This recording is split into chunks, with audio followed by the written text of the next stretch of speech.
Welcome, everyone, to our presentation, How to Navigate an AI Everything Future from Emerj Technology Research in partnership with NLP Logix.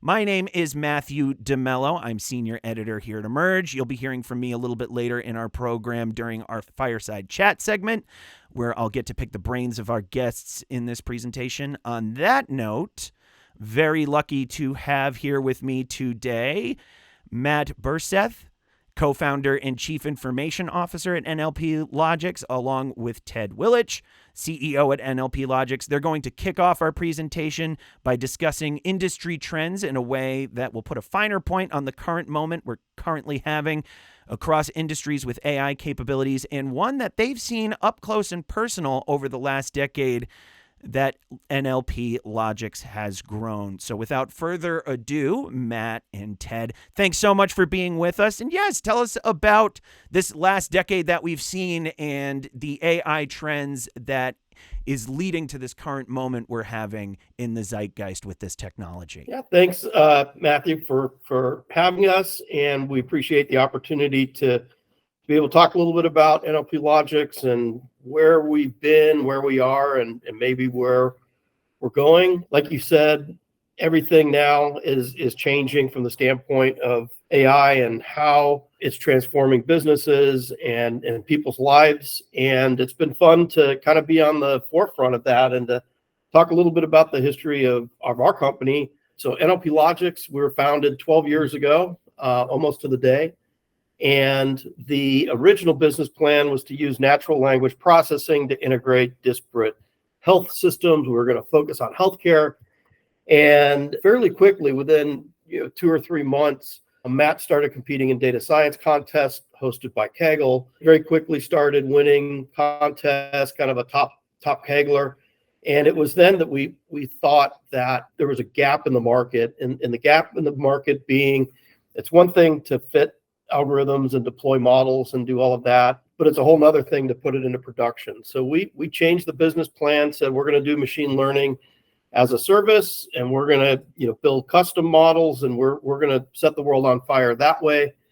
And so we changed our business plan, went out, raised a very small amount of capital from some angel investors, and got to work. We did not change our name, and it's funny because at the time, everyone said that's a really dumb name. No one knows what natural language processing is, or NLP.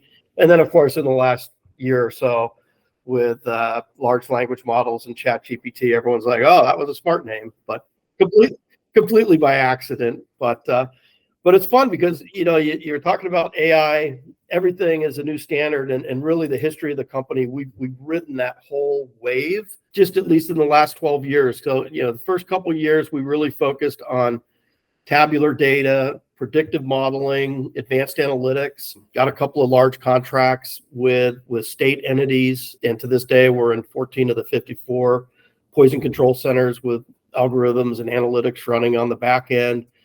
And then as time kind of kept going, 14, 15, 16, when deep nets kind of made their way to the top of the buzzword dictionary of AI. And so we started getting into that. And there was a data science contest called the Chameleon 16 over in Europe. And we ended up doing really well. We came in 5th place, but we were the #1 commercial company. And what came of that is we became one of the first NVIDIA Inception members here in the Southeast. And so that was really a great moment for us. And to this day, we still do a ton of computer vision work in expanding on that. And then as time has continued to march on, now the big challenges and things that companies are tackling are bigger.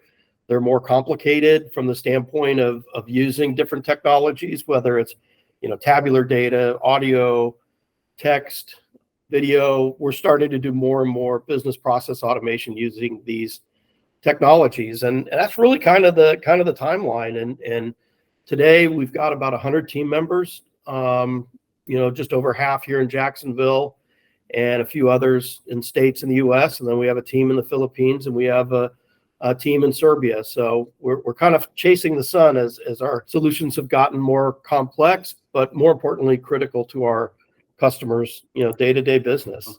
You want to throw anything else on there, Matt? Yeah, the one thing I would add, it would be, going back it's been, 12 years. It's kind of funny to think about kind of what the state of AI and machine learning was 12 years ago. I know we joke that a lot of our job as a starting the business was educating people on what is machine learning. It sounds like kind of, that new word, and, AI that wasn't a mainstream term, certainly in the business community. That was more of a sci-fi kind of a term. Obviously that has very much changed recently, but I would say, I go back into that 2012, 2013 timeframe, and you think about kind of where we're at today with ChatGPT and large language models. And it may seem like we just kind of arrived, last October just kind of happened, and all of a sudden, boom, there's all these new capabilities. But, it really was, part of a 10-year push of, oh my gosh, GPUs, look how great they are at these deep learning tasks. And then, in 2015, 2016, I remember, even here being part of that amazing craze for vision modeling, as far as like, oh my gosh, these deep learning vision models, they've got capabilities that are, competing with radiologists or, whatever kind of medical specialty, and certainly advancing manufacturing use cases and quality control, and just seeing that broad applicability. And for us, just watching kind of it grow into language modeling and the focus on it, it may seem like we got here kind of all of a sudden real quick, but certainly a decade plus of a lot of really hard work. And it's great to see it culminating in business value and a lot of broad industry application. So yeah, as Ted had mentioned a few seconds ago, the four broad types of data that I think are in, pretty much every enterprise, specifically today. Historically, there's been a lot of attention and focus on what we would call tabular data, which is basically, any of the data that you can put into a table or Excel. And clearly, we've built businesses around just managing that data. And, a lot of value can be, unlocked from that data using, BI, statistical analysis, and some machine learning tools to help, really leverage that data. But a lot of times what you don't think about is some of the other higher dimensional data, where I would say going back maybe 10 years ago, we really didn't have the tools to unlock the value from these data sources. And that would be, audio data. Text data has always got a bad rap of being kind of this unstructured mess, kind of that comments field in your database that you just safely ignore because you haven't been able to do anything useful with. And then, of course, image data, which is incredibly high dimensional, lots of structure in there, but not structured in the way that we think about tabular data. And, over these past 10 years, as modeling techniques advanced, as deep learning capabilities evolve, as hardware basically, matches the theory. We had the theory, we didn't have the hardware. Now we have both, and now we have the data. Now you're seeing all these use cases unlocked across all four of these areas. And the ones we always find the most interesting is when you can pair up, some of the tabular data with the audio data. And now how do you build a solution, a business solution, using both of those data sources to help, drive automation or features or whatever, whatever kind of tools you need for your application. Yeah, it's a lot of exciting stuff. And I know we're going to talk a little bit about some of the use cases, because everyone always says, where do I start? Like, give me examples. You get that a lot when you're pitching and saying, this is what it can do. Well, then they say, well, send me a case study or let me see it in a white paper. And so I think we'll dive in and go through some of these, and then also talk about some of the ones where we've combined the two technologies, which is really exciting.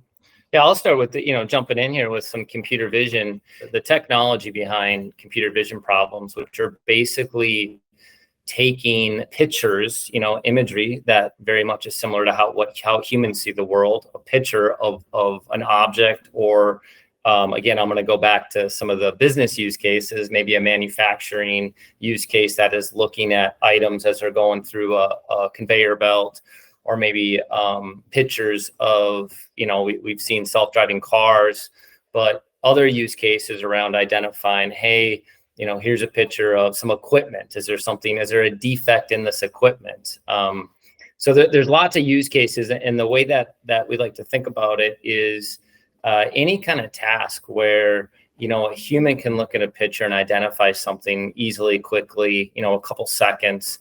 Those are really great use cases, high probability of success for computer vision problems. That's kind of the rule of thumb, and I think that in the enterprise, there is tons of those use cases across any number of industries where just that detection, that identification can help streamline a number of processes.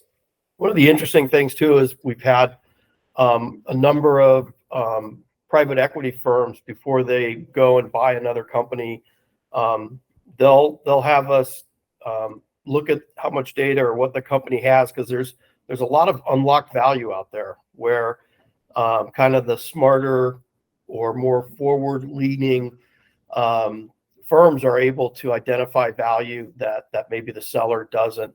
And you see a lot of that, particularly on the computer vision side. What type of visual tasks can be that are repetitive can be automated. Mm-hmm. Yeah, absolutely. And then, the interesting part with vision is, you got to have the cameras, so you got to be taking those pictures. And sometimes that's a barrier. Somebody, maybe they have the video, but they're dropping off the data because they're just using it for surveillance. Language processing we find a little bit different because, like I said, a lot of times an enterprise will have that comments field already in the database. They've just been capturing and ignoring it. And so, we found business documents or text fields. The data is already there. It's not a new initiative to go capture it.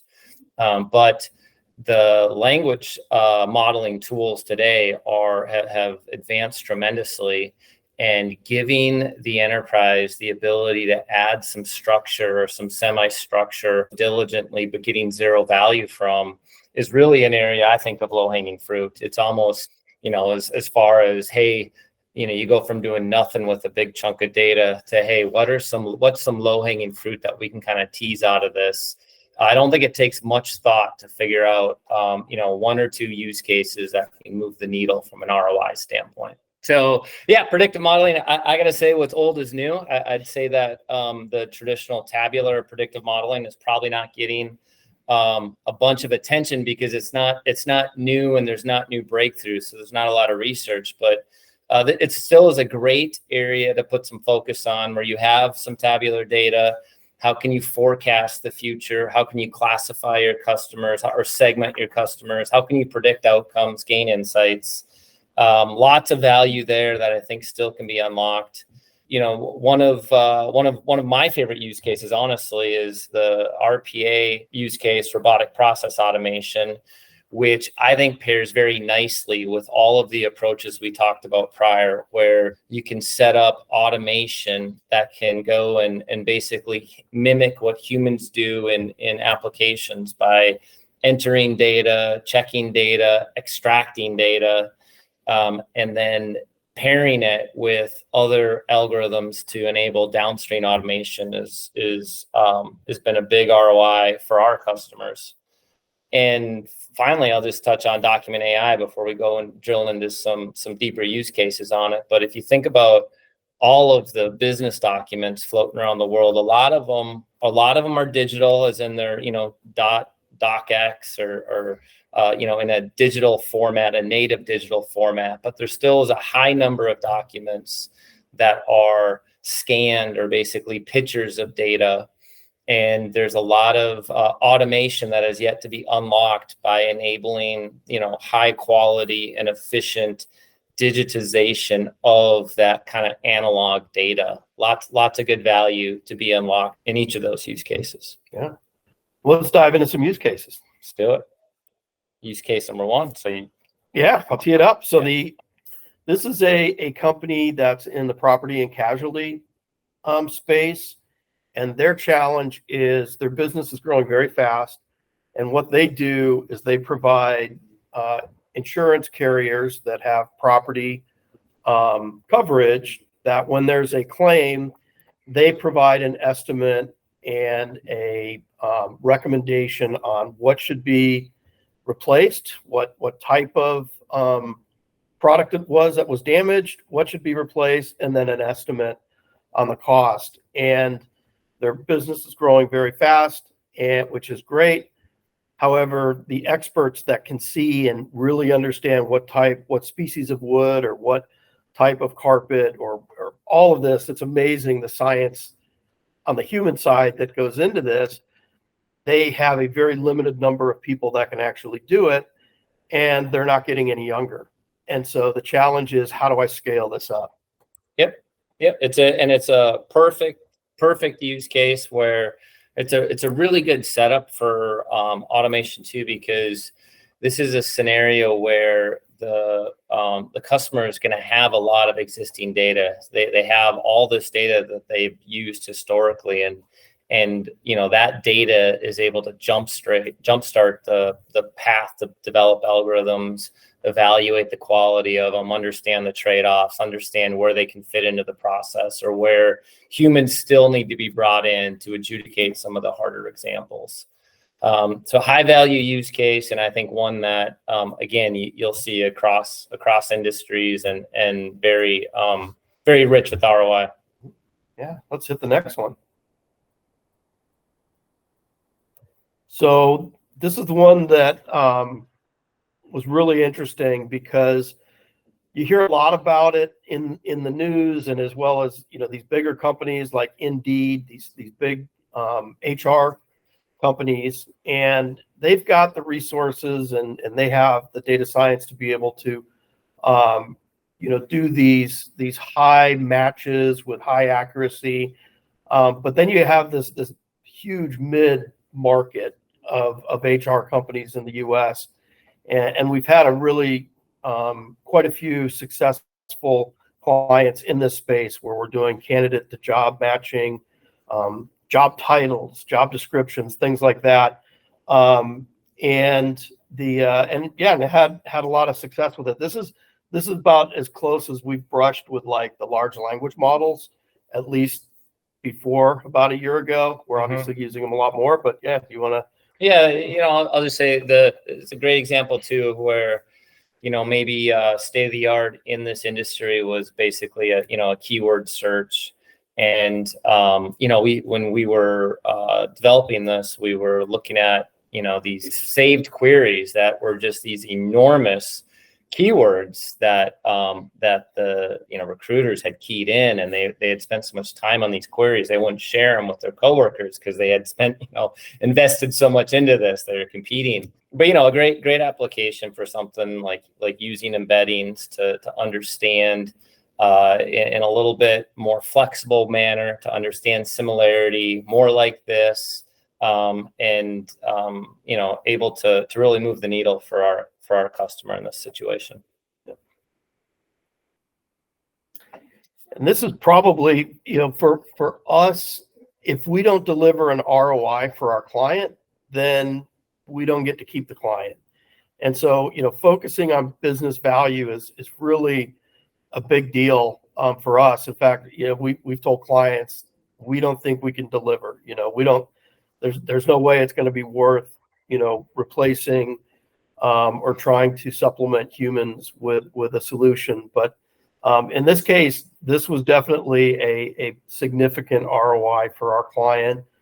They're one of the larger privately held debt collectors in the US, and building algorithms that really sort their work and bubble up and give insights as to who has the highest probability to pay a bill has been one that's been very successful for us, and one that we've used very similar techniques and other challenges with tabular data like this. All right, so this again, everybody has their favorite setups, favorite use case. This is one of mine. So this is a amazing ROI opportunity for one of our customers where we help develop a platform that would enable them to reduce the amount of time their experts were spent coding a medical coding a chart. So try to save the amount of time they spent reviewing and coding a chart, but keeping the quality of the charts at the level that their customers expect of them. And so to do that, that was the challenge. And so to do that, we worked with them to develop some fairly advanced robotic process automation systems that would go through the back end of the medical record for an individual and export all of the chart documents that their coders needed to basically recode a chart. And so, the front end was this, an EHR. It would go through the operations of exporting the data, Excel files, PDFs, and then we put together a new front end that was optimized for coders. And in that new front end, we were able to embed some other AI tools that basically allowed the coders to either code the charts faster or do quality checks kind of built into their coding workflow. So it was a combination of RPA on the front end to kind of automate the extraction of the chart documents, and then pairing that with some advanced algorithms on the back end that kind of process those documents offline and then optimize the coding experience for the coders. Great use case, really was. Yeah, and it's one of my favorites too, because it also kind of speaks to what I think is probably one of our strongest capabilities, and that's the last mile of AI or ML. So if you want RPA, you can get UiPath or automation anywhere. It's a commodity, but that's it. You're going to get it, but who's going to set it up? In the use case that Matt just mentioned, we've got 350 bots running 24/7. What do you do? Who do you call when those go down? And in this case, the customer calls us, but if we weren't there, you're going to have that whole infrastructure to support it. And then at some point you have to figure out what business are you in, and so we've been able to successfully deploy that and build out the infrastructure. We talked about our global partners that as we're chasing the sun, if something breaks, all they think about every day is how do I bring delight to my clients and Logix clients? So that's how we like to keep the focus on. But yeah. Awesome. Yeah. And so this is, gosh, I guess all these are my favorite, but this was another great use case. This was it's a high volume, again, in the healthcare field, but it was a high volume data capture scenario where you had a lot of labor that is extracting data off of healthcare forms, medical bills specifically. And this was an optimization problem. The way we look at it is when we met this group, their coders were able to code or capture data from 20 medical bills an hour, and our challenge was to get that from 20 an hour per worker up to 85 an hour using whatever means possible. You don't have to use AI ML, just happen to be a really great fit for this scenario. But we developed technology that would pre-process some of the healthcare forms, which are very nasty when they're scanned and they're folded and they're bent.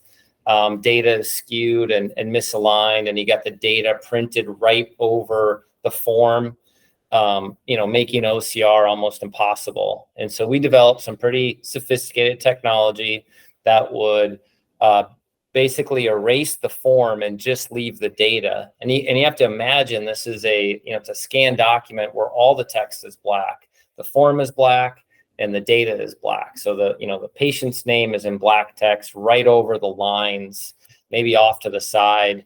And traditional OCR, even if you're going to the latest OCR tools from Azure or Google, they're just not going to do very well. And so the volume and the ROI was such that we developed a really sophisticated system, including a custom OCR model, because that is what we needed to really get the throughput to where we ended up, getting it to bring that ROI to them. So a really neat use case, hyper focused. But again, I think there's tons of these scenarios out there that are being more and more tractable as the tools and technologies advance. Yeah, and that, I think it's a good segue into kind of the actionable takeaways.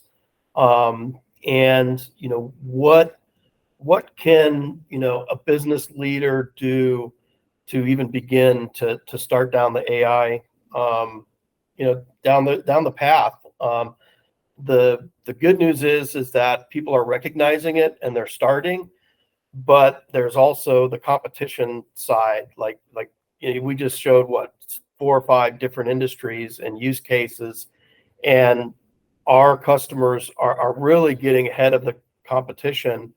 And if you do this right and do it deliberately and with an eye on the ROI, you can get a pretty big head start, pretty quickly. And if you don't, you'll start to see, market share. You lose market share, and you don't want to concede that to the competition. Yeah, do you want to talk maybe about some of the generative AI things that are out there? Yeah. And obviously generative AI has taken a lot of the oxygen, and it's great. It's very broadly applicable. I got to say it still is, I've used it 5 times today. It still almost takes my breath away at legitimately how good it is at adding value. I'll just put it that way, adding value. The use cases that, even if we talk broadly, the use cases in our organization are, enhancing, making our developers more efficient by using tools like GitHub Copilot, which helps recommend or suggest or helps them write code, in a higher quality code in kind of a faster manner. That's been fantastic. We're getting a nice return on that. In just our business context settings, just that idea, hey, I'm looking for this, basically going to ChatGPT or a Bard before running off to Google. But then even in the problem solving context, I think that you almost need to look at some of the tools and technologies that were created in the last 5 to 10 years, and to go either rethink the ones that you already created and say, could this be built bigger, faster, stronger using a large language model? Is there performance, either quality, accuracy, or cost that we could go gain if we converted? Or were there use cases that we gave up on because we decided this wasn't tractable right now because the quality wasn't there, and just kind of revisit all of that and get a fresh look at it. Certainly you need to pair that with, the language models aren't going to be, they're not the savior, the champion. They're not going to solve everything. But I do think it's a good exercise, because you can sometimes get a solution kind of quickly. You can prototype, you can iterate, you can show results. And then maybe you need to go build something custom, but at least you've proved out the use case. What's possible. You understand the data, and honestly, I think the next 2-3 years we're just going to continue to see a lot of advancements in this area, and that you're going to want to be paying attention. Absolutely. Thank you so much, Ted and Matt. We really appreciate the presentation. I think there's a lot to pull away from in terms of the use cases that you guys brought up. I think the larger story here is really being told over not just the course of AI development as we've known it over the last 12, 15 years, but also just the story of your company in that time. You guys have been involved in artificial intelligence. I know we were really focusing on that 2013, 2012 period as where it all really kind of came together. But long before this was such a huge part of our culture. Just over that time, especially as, my mom has started to know what machine learning is, and a lot of this jargon isn't special to, insider folks. But what are some of the lessons that you would say you've learned as a company over the course of that growth? We'll start with Ted. So I think a couple of the bigger lessons, I think, is you always have to stay on top of the technologies. We spend a lot of time and effort not only researching, but staying on top of the latest stuff to be coming out of places like Stanford and University of Toronto and these other centers of excellence. And that's been, I think, a key to our success, because we kind of talked about how, we grew, and the history of this company really does, map nicely with advancements in AI and ML technology. And so, a big lesson is making sure the team stays on top of the technologies as we bring on new team members, making sure that we're having our internal processes regimented enough that we can deliver a consistent quality product to our product and services, while at the same time having, the boundaries not so constricted that people don't think. So we really put a high emphasis on people, thinking and being thoughtful and consulting with our clients on what can be accomplished with this technology. Been a lot of lessons. Yeah. No, I'd say that there have been a lot of lessons, but I think the one that just comes to the top of my mind is that so often the answer is in the data. Any of the models we're building today, everything they learn is a reflection of what's in the data. So whatever it does learn or doesn't learn, it especially in today's world, it really all comes back to the data, the curation, the sampling, the labeling, how you organize it, how you evaluate it, all of that, all of that focus, all of that effort. You got to get familiar with the data. You got, this is going to sound crazy, but I think it's very often overlooked. You got to look at your data. You got to look at examples, anecdotes, outliers. You got to get really familiar. And I think that the payoff is there. And you can, sometimes as we're training new people, I'll explain it is that you can have a really, really great algorithm, but not very good data. And you're not gonna have success. You're gonna end up you're gonna end up not in a good spot. But if you have great data and you take some algorithm that was state of the art 3 years ago, but you have great data, I think you're going to get to success. You're going to get to success, just in general terms. I think the line I've heard a lot just from different experts in the field is now the old cliche. It's not about quantity. And that really was the focus not too long ago. Like even going back to a little bit pre-pandemic, everybody was like, let me get as much data as I possibly can. That's not it. You want not just quality data, but I think the finer point you're putting on is you only really know how high quality that is when your hands are deep inside that data and you really know what's going on inside it. I think that's also been where you guys over that course of time have noticed where different kinds of data can cross over and simplify use cases. And I know that's almost an underscored kind of theme of your upcoming event. That's the AI Collaborate event. I remember this from last year because I know we featured a number of the conversations, at least from this event on our podcast, and they were really riveting. But this will be November 14th and 15th at Neptune Beach in Jacksonville, Florida. Tell us about this event, what happened last year, and what you hope to get out of it this year. Yeah, so this will be our 4th annual. We started doing them actually right in the middle of the pandemic was our first one. We did a virtual event. It actually turned out pretty good. And where that came from, the genesis of the event, is every year we hire a third party. They do not only a net promoter score, but also voice of the customer. And one of the customers said, I really like what they do for me, but I don't know anything else that they do. I don't know everything, and kind of the breadth and the use cases. And this is part of some of the education that we're doing is talking about use cases and talking about what we do. And it was literally the next day after I had read the thing, the report, the person that made the comment was coming into our office. They were a customer. And we said, we saw that you don't know everything we do. So we put a little deck together and talked about the different technologies and use cases. And the person said, I didn't know you guys do application development. And we said, We do. We do application development. The only caveat is it has to have some part of AI or ML in it, and because otherwise, that's just not our sweet spot. We are very, very good at application development, but I'd say we really excel when we have some type of AI embedded in it.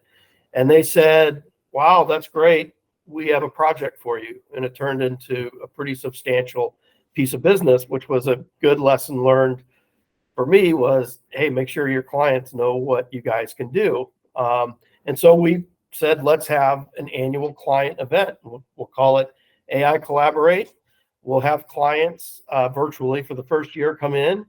But then every year after that, we rent exhibit space at a hotel on the beach. Last year, it was in Ponte Vedra Beach, beautiful location. It was great. We had 6 or 7, it was a day and a half, and we do 6 or 7 use cases. And then we have an exhibit hall where our clients actually show the applications and what we've built for them. And it's been great. We have some pretty big sponsors and other folks that come in. The PGA, Mike Vitti from the PGA is giving the keynote this year in conjunction with AWS. So Amazon Web Services is attending. I think we've got Dell Technologies is coming. And a couple other, Microsoft. Mm-hmm. We won't let them fight, but no. Yeah, we might. But it's very collegial because you got to make it an entertaining event, Yeah, that's right. So it's really a day and a half of deep dive and talking about real solutions. The theme it just escaped. It's real. Oh, it's real. Yep. Is the theme this year, because so much everyone's talking about theory. There's a lot of hype. There's a lot of tools getting sold right now. There's just that's probably my favorite part about the conference. I feel like it has always been real. Like, these are real legitimate use cases that we talk about. And my favorite moments are when our customers get to connect with each other if they don't know each other, and they can network. And then the other one I like, which you've had happen a few times, is one of our customers saying, if you can do that, then I think you can help over here. Mm-hmm. Them seeing, when they see the breadth, and it rarely is it an exact, I need that exact thing. And but it's like, hey, okay, that's really impressive. Our data isn't kind of like that. It's like this, but this, and then you get into some of that problem solving, which I think our team does a really good job at. So it's an exciting time. Absolutely. Come for the use cases, stay for the cage match with Microsoft. That's right. Well, I'll put the disclaimer that there will be no violence at the event. But I know everybody's disappointed now. But just to even touch on something that I think for a lot of AI vendors in this space, or even folks looking for third parties, they don't realize is that, just in terms of the best way to sell a lot of this stuff, you need to be focused on the customer pain points. And in that way, you end up kind of a byproduct of that ends up being that you pigeonhole yourself as one solution when you do have a broad number of applications. And I think just with the number of use cases that you guys cited, that we put a little bit more into, the different kinds of data and the different technologies at the heart of these use cases, I think that'll start to decompartmentalize in the minds of a lot of, the folks tuning in here, also across the market, just in terms of how to look at these problems, maybe more from a data perspective, so they seem not as unrelated. But just given the current state of AI adoption across sectors where you guys are working, and the new emerging generative AI tools that we're seeing come into play, many of which really, are downstream from being able to combine different kinds of data. What do you think the future is going to look like for enterprise digital transformations over the next 5 years? Yeah, I'm fairly opinionated. I would say right now, I think that Gen AI has taken a lot of the oxygen, which is great. It's also educating and get people really thinking about their data in new ways. I think there's a big chance that that is going to be the value that's going to drive for the short term, the next 3 to 5 years, this better, deeper understanding of maybe you don't end up using Gen AI, but a better understanding of, oh, there's all these things that are possible, not just write emails for me, but there's all these things that are possible.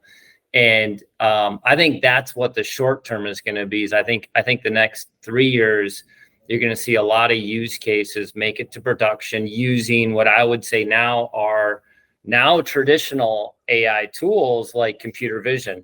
Very well understood. The boundaries of what's possible are very well understood. The solutions don't take PhDs. The trade-offs of quality versus compute are well understood. I think that there's a lot of hay to be made right there. And I think Gen AI, might be a couple years behind that with the hallucinations, the cost to build, the cost to operate. I don't think anybody wants to talk about what it takes to get an H100 right now. So I feel like there's got to be a focus on smaller models, which is the opposite of what's happening right now. There's focuses on bigger models, bigger hardware, more data. And I hope that flips into smaller models and less hardware, so it can be more broadly used everywhere, quite honestly. So I that's what I think. Again, opinionated. I was just going to add that the businesses are going to not only have competitive pressure, but there's also external forces that are out there. Currently today on October 16th, 2023, interest rates are at very high levels. There's a lot of private equity and investment that's sitting on the sidelines because the cost of debt is so high. And so it's really forcing companies to get more competitive, get more efficient, because they got to get to profitability faster. And so there's been a lot of big shakeout over the last year, and I think that's only going to continue for the short term, for the next year or two. And then beyond that, the rate that we're seeing adoption, just through our growth is, it's one of those, the cat's out of the bag or the genie's out of the bottle. It is here and it's now, and quite frankly, it's very, very exciting. Mm-hmm. Yeah. Especially for folks that have been looking at this space and noticing these changes just over the last decade. I think far more so than people that have even been catching up from about 2017 or so. But I think that's just a minor theme of what we've been touching on this whole time. Matt and Ted, thanks so much for being with us. We really appreciate you having you here on this webinar. Yeah. Thank you, Matthew. Thanks. I think that just about wraps up our final slide. I want to thank everyone for being able to join us today, especially everyone who stayed through the end. I also want to thank Ted and Matt especially again for their insight in the fireside chat portion of today's webinar. Hopefully you found as much insight here as I did, especially getting a broader context of what's bringing us to this moment in the AI hype cycle and the many ways business leaders can and should be leveraging first-generation capabilities to their fullest extent before moving on to the flashier new toys in generative AI tools. For our global executive audience here at Emerj, you can feel free to be in touch with us via the information on the right-hand side of your screen. We always love a good question. On the left-hand side, you can reach out and find out more about NLP Logix and their upcoming AI Collaborate event taking place next week. We also want to thank NLP Logix for being our sponsors today. I'm Matthew DeMello. Again, thank you to everyone joining us, and we'll catch you next time.